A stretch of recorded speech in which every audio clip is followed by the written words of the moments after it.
Ladies and gentlemen, please welcome to the stage Congressman Mike Waltz, District 6.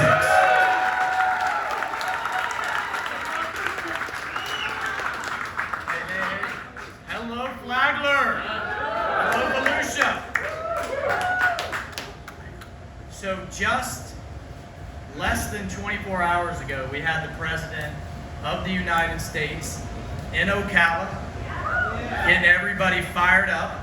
Just a couple of days before that, we had him in Sanford, Florida, getting everybody fired up. A couple of days before that, he was in a place where I grew up, Jacksonville, Florida, getting everybody really fired up. And today we get Don Jr. I think the Trump family kind of likes Florida. What do y'all think?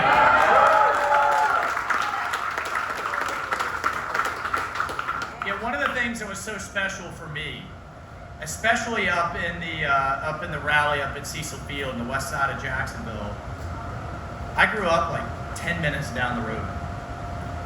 I used to go to that Navy base, growing up a Navy brat. You all know I defected and went Army, but don't tell my uncles and everybody else.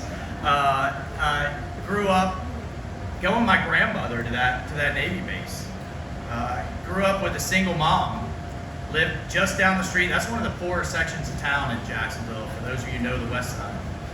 And never in 1,000,001 years did I think I would be standing there as a congressman representing our republic, representing you all, about to introduce, I think, one of the greatest commander-in-chiefs this country's ever known.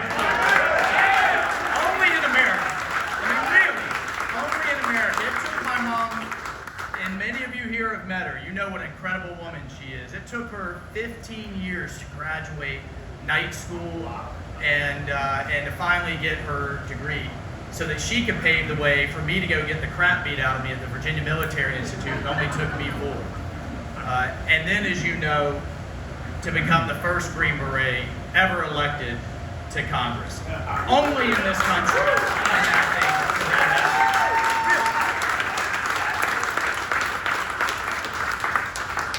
But here's the thing, folks, and I see this every day in the House. That American dream is under threat. It's not just under threat externally, China, Russia, Iran, North Korea, terrorists. It's under threat internally.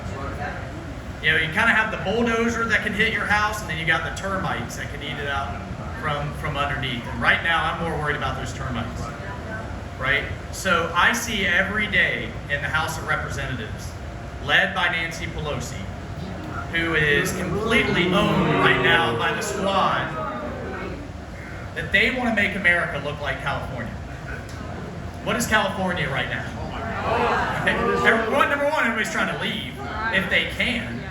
But you know, the poor, the underrepresented, the downtrodden that the Democrats portend to represent, they can't leave. They're stuck there with bad, horrible governance, with rolling blackouts, with social programs that don't work, with homeless in the streets, and on and on and on. So you've got the Speaker of the House from California, you have the Vice Presidential nominee from the Democrats from California. They're probably going to lose a representative, so many people are leaving from California. What does California look like? Looks like socialism. That is not the country that General Audino, myself, every veteran in this room and outside almost died for. I'll be damned over my dead body. Really. Not going to happen. And we all kind of shake our heads at Green New Deal, defunding the police. Heck, they want to defund, it's called the Breathe Act. Look it up. They want to defund ICE, Border Patrol, and the entire federal prison system. That is what the left wants to do. That's the country that they want to see this become. That is not the future for our children and for our grandchildren. And we will fight with every ounce that we have. I know this president is going to fight with every ounce of strength that he has. Heck, he did 3 events yesterday. He's got 2 more today. I mean, he is on fire. He has done, so let's contrast that America versus his America. he truly, I've seen it, has done more in 4 years than Biden's done in 47. Let's just walk down that list real quick. I mean, you tell me, like, who is all about being in Washington to blow it up and do whatever he has to do to get results? Trump, right? Who's standing up to China in a way that no other president has ever done? Trump, right? Who's going to get us a vaccine? The record before this was 4 years. Who's going to get it in 1 year? Trump. Who has a plan to crush the virus while Biden has a plan to basically shut America down and let America get crushed by the virus? Trump. Who gave us record justice reform that Democrats have been begging for the better part of 3 decades? Trump. Who gave us veterans reform, veterans choice, and veterans accountability that veterans groups have been begging for decades? Trump. I mean, I could keep going. I got plenty of time because the list is that long. Who gave us USMCA, the new NAFTA deal that everybody said was impossible? Trump. Who gave us school choice? Trump. Who's got our schools open, especially in Florida? Trump. I mean, who moved our capital, who moved our embassy to Jerusalem despite many, many presidents promising to do so? Trump. Who defeated al-Baghdadi and kicked the snot out of Soleimani? Trump. Do you want me to? I wish the mainstream media were here. I'll keep going. I will keep going with this man's accomplishments in just 47 months. So the only responsible thing, the only great thing to do for this country is to give that man 4 more years. So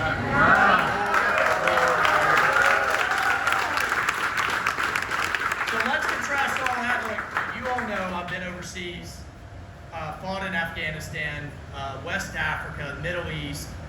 A lot of those combat tours, actually all of them now that I think about it, were under Biden. What was the military like under Biden? We didn't have the resources that we needed. We didn't have the equipment that we needed. We didn't have the training that we needed. And the worst part about it is that we had our hands tied behind our back with these restrictive rules of engagement. I had to lead the search for Bo Bergdahl, unfortunately, for that traitor. Lost men. We lost men looking for him. We knew at the time he had stacked up his gear, left his weapon behind, sent emails to his father, trashing America, and defected to the enemy. Never in a million years did I think I would wake up and see his parents being celebrated, him being celebrated as a hero in the Rose Garden. In fact, I testified about what happened before the Congress. Never in a million years thought I'd be there one day, but testify about what really happened, what a traitor he was, and how people were lost. You know who testified next to me? The mother and father of a lieutenant who died looking for him. And at the end, then Congressman Tom Cotton turned to that family and said, "Is there anything you would like to send, a message you want to send to President Obama?" You know what she said? She said, "Where's the Rose Garden ceremony for my son? That's right. Where's the Rose Garden ceremony for my son? Where's the Rose Garden ceremony for all of the American soldiers that will be killed from the terrorists that you traded for this traitor?" We cannot afford to go back to that kind of leadership under Obama and Biden. The country can't afford it, the world can't afford it. So, look, this notion that President Trump doesn't support our military is just a bunch of crap. Because we now have the equipment that we need, we now have the training that we need, we now have the planes, the ships, the rockets, you name it. Trump has turned to the Congress, turned to his cabinet and said, "Get it for him." And you know what happens if you don't listen when he says it that way? You're fired, right? And I gotta tell you, when I watch these bureaucrats kind of shaking their boots because the president said do something, and they had, they want to drag their feet, they don't think it's right. They weren't elected. They weren't elected. He was elected. We were elected. Our local officials were elected. But that is who the left wants to put power into the hands of, those unelected bureaucrats in the system of socialism that decides who gets what, who the winners are, who the losers are, who gets the benefit of your money. I trust you all to decide who gets your money. If you want to help people that need help, it's called charity. And you get to decide who gets those. Not unlike a bureaucrat. The other thing that the president knows is let's push power down to the local officials. We've got a lot of them right here. You just heard from State Senator Wright. We've got county councilmen, county councilwomen. Let's push that power down, because in Flagler, in Volusia, in Ormond, in Palm Coast, we might want to do things differently than Montana or downtown LA.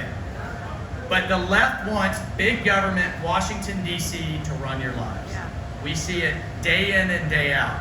But I got to tell you, this notion the president doesn't support our military is a bunch of garbage. It truly is a bunch of garbage. Here's the other thing. It's not just wearing camouflage uniform that's stepping up to serve. Senator Wright hit it. Sheriff Staley and his men and women are out there keeping us safe every day. This president, this governor, our elected officials in Flagler, in Volusia, in Florida, we 100% back our blue. Yes, we do. And I want you to hear that.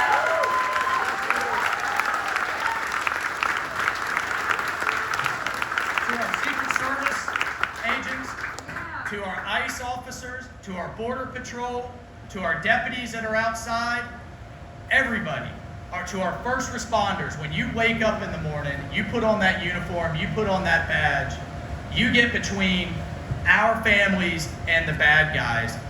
Thank you, and we 100% have your back. And if you hear any politician that is afraid to say that, heck, Biden in the debate wouldn't even say the word law enforcement. You hear any politician that's afraid to say that loud and clear, fire them. Get them out. Get them out. We need to fund, not defund the police. I want to tell you just a quick story. I just told this at the rally yesterday about kind of what motivates me, what motivates this president, what motivates the first family. Those are the men and women that aren't with us anymore. Whether they wear blue, whether they wear camouflage, that have given everything, and their families that support them. Again, we signed up for this. Sheriff Staley signed up for this. His deputies signed up for this. But the families, they don't get the thank yous for your service. They don't get the yellow ribbons. They don't get the medals. They just suffer in silence. Sadly, one day they get that knock at the door that they all fear. And the least we can do is, as a society and as a government, is to have their back too. So I wear this bracelet. I've talked to you about many of you about the Green Berets that I didn't bring home, that I live with that every day. This one I wore today is for Staff Sergeant Matt Pacino. He was one of my Green Berets. This guy was just a stud. He was smart, he was sharp, and he volunteered to go on point every single mission. After a couple of months of that, I pulled him aside and said, Matt, what are you doing, brother? I mean, he would go out, we would have a whole armored convoy. He would go out on a motorcycle out ahead of them so that he could be low to the ground and he could see any tripwires from any of the booby traps that the Taliban were putting out there. It was only a matter of time, and he knew it. But when I stopped him one time and asked him about it, he said, you know what? If the worst happens, I want him to only get me, not my 5-6 brothers back in the armored vehicle behind me. Those are the types of heroes that we need to be celebrating as a country. Not Hollywood, not academia, not people that wear capes. My heroes wear camouflage and wear blue. Right? So every day before I get dressed, get ready to go into that Capitol. And some days, believe me, I think Afghanistan is easier than Washington, D.C. I really do. But I put this bracelet on, I look in the mirror, I tell myself to be worthy. Be worthy.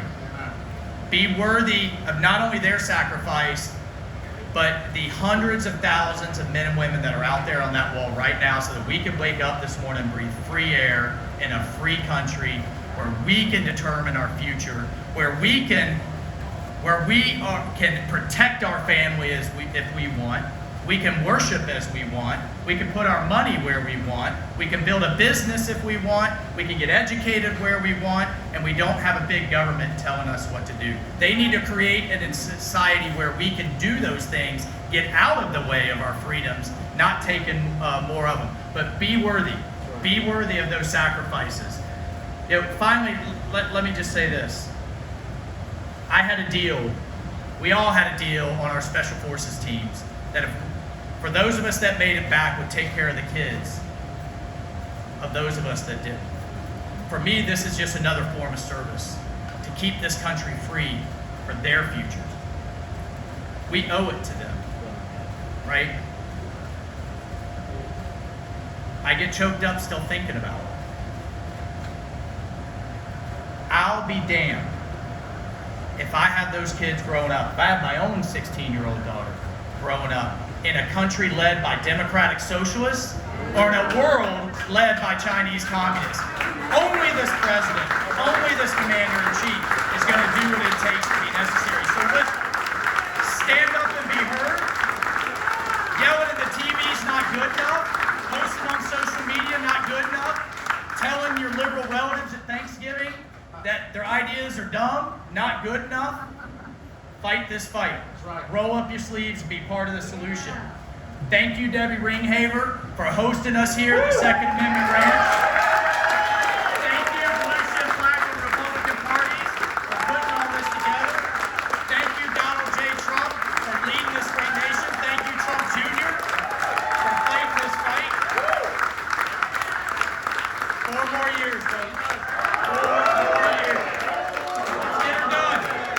Let's get her done. God bless you. I salute you. I salute you. Everybody outside, I salute you. Don Jr. will be here soon.